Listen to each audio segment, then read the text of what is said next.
Hey everyone, today we're going to start the last lesson of measurement part 3.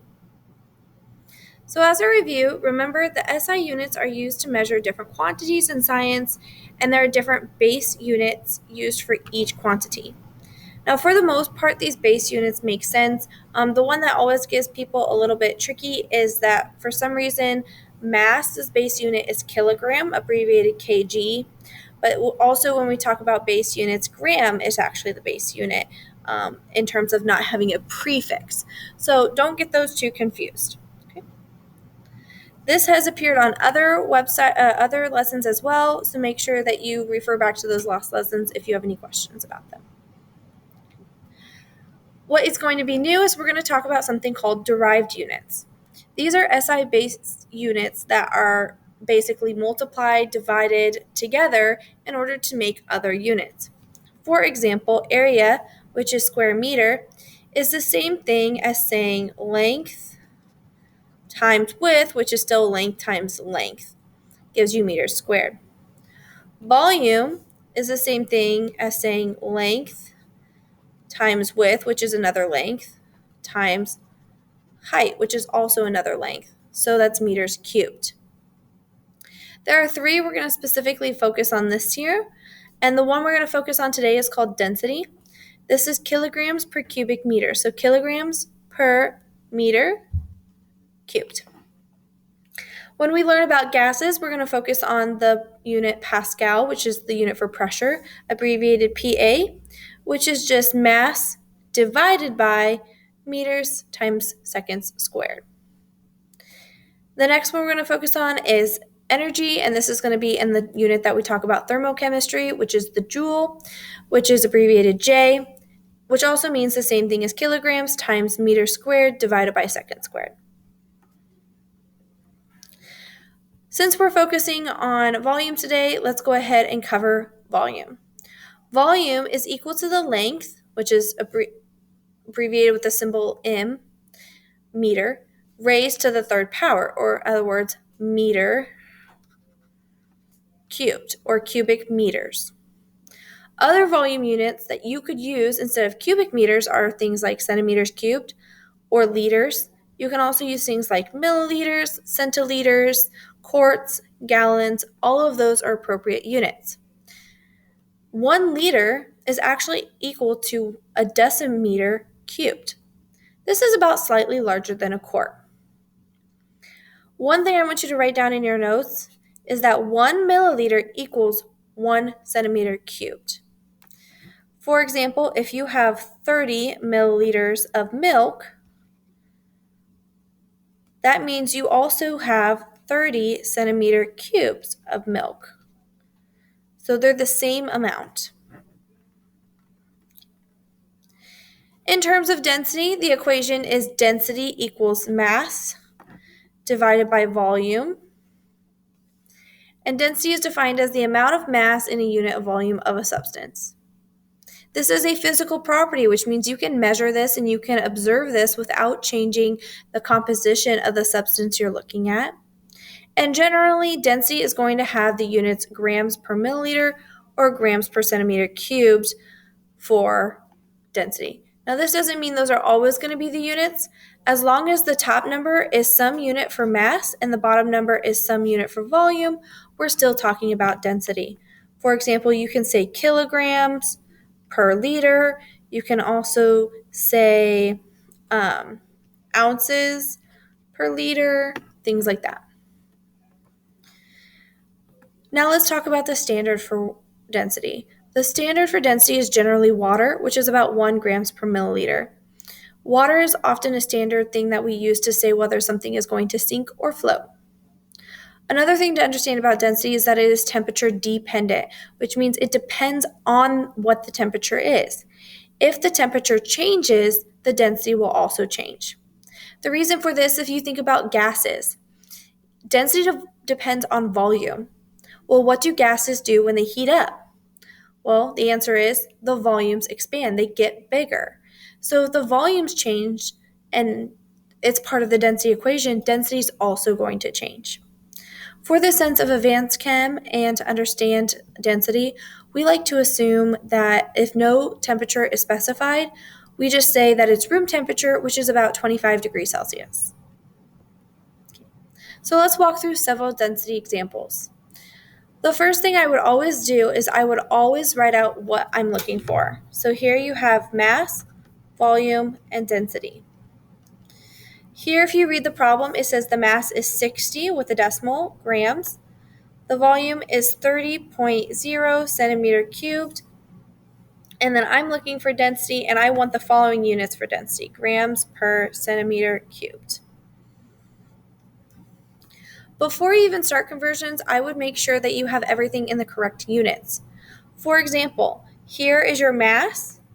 Make sure it matches what's in your density. So here, grams and grams match up. So we're okay. We don't have to change them. Next one is volume. Here you have centimeter cubed. Notice that the volume part of your density is centimeter cubed as well, which means you don't have to worry about changing the units on this. You can just do mass, 60, divided by 30, which gets me 2. Now, if you say this answer is 2 grams per centimeter cubed, technically you're right, but you're going to get marked wrong. The reason is because you need to round to the correct number of sig figs. If you look at this, 30 has 3 sig figs because these are trailing zeros and there's a decimal. This one has 2 sig figs because this is a trailing zero and there's a decimal. So your answer has to have 2 sig figs. Right now, it just has 1 with that 2.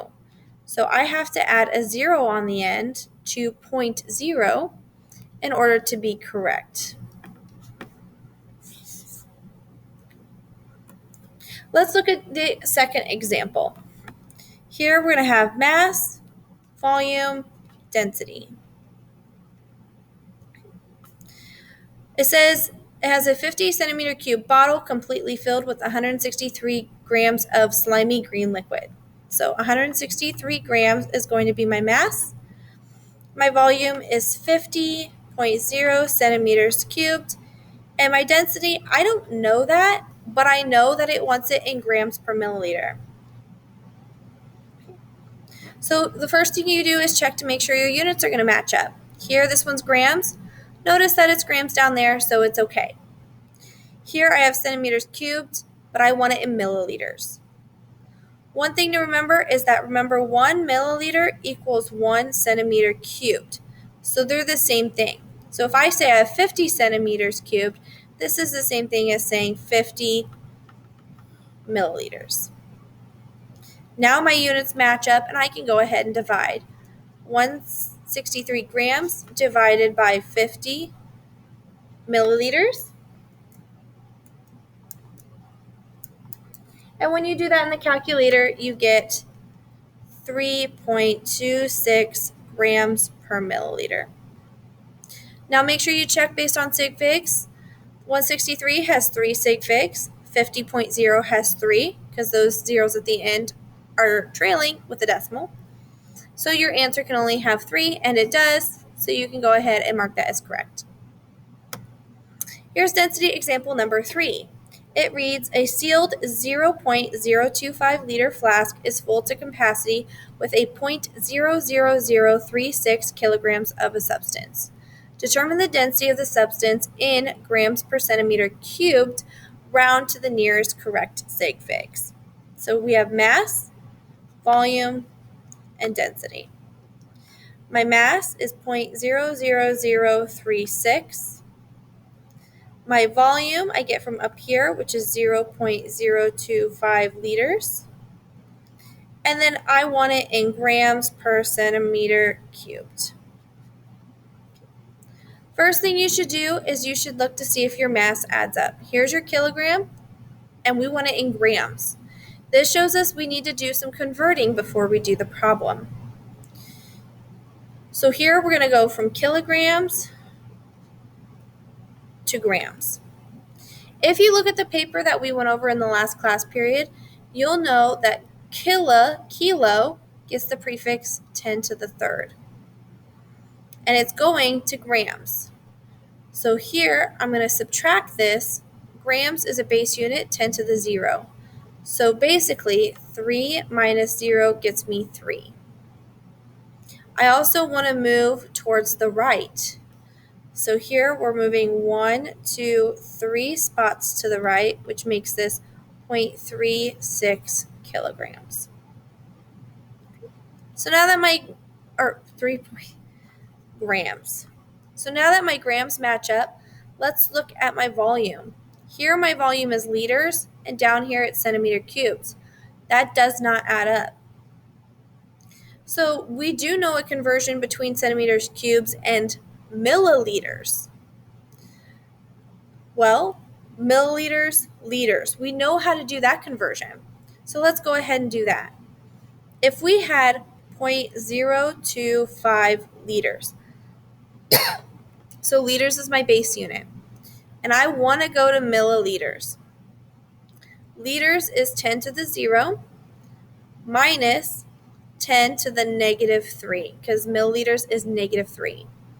So 0 minus a negative 3 gives you positive 3. This positive 3 means move the decimal, and since milli is a smaller unit, 3 decimals to the right. So 1, 2, 3. This is equal to 25 milliliters, which is equal the same as 25 centimeter cubed, which is what we want. Now that we have everything in the correct units, we can go ahead and divide. So 0.36 grams divided by 25 centimeters cubed gets you 0.0144 grams per centimeter cubed. We're not done yet. We still have to round to the correct number of sig figs. Let's look at my answer. Here, this one has 2. These are leading zeros. They do not count. This one also has 2 because these are leading zeros. They do not count. So my answer can only have 2. So these first zeros don't count towards my total count of 2 because they are not significant. They are leading zeros. This one does count, and so does the next one, 1 and 4.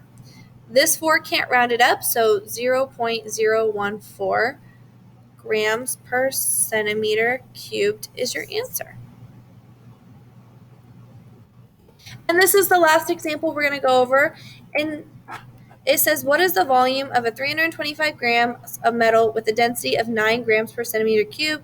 Round to the correct number of sig figs.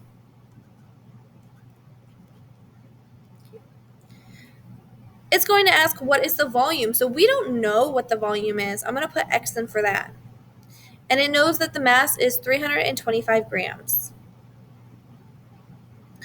It also tells us that the density is 9 grams per centimeter cubed.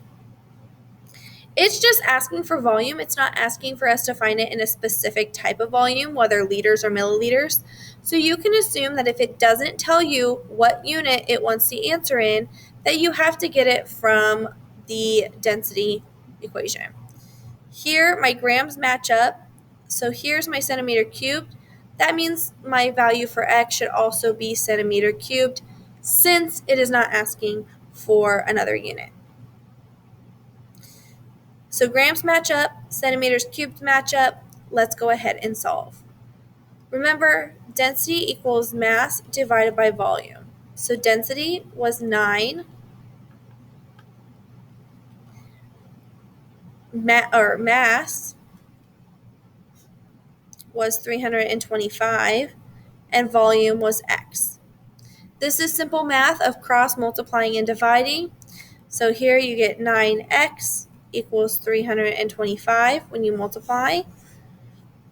Divide both sides by 9, so x equals 36.1 repeating.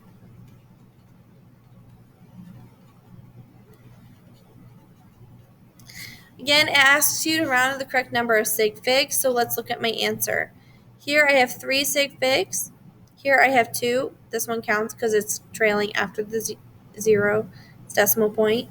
So my answer can only have 2. So this one, we can keep the 3 and the 6, but nothing else. So 36 grams per centimeter cubed is correct. If you have any questions with this assignment, please make sure that you ask. If you need help, make sure that you come in before school. And I hope you guys have a great day.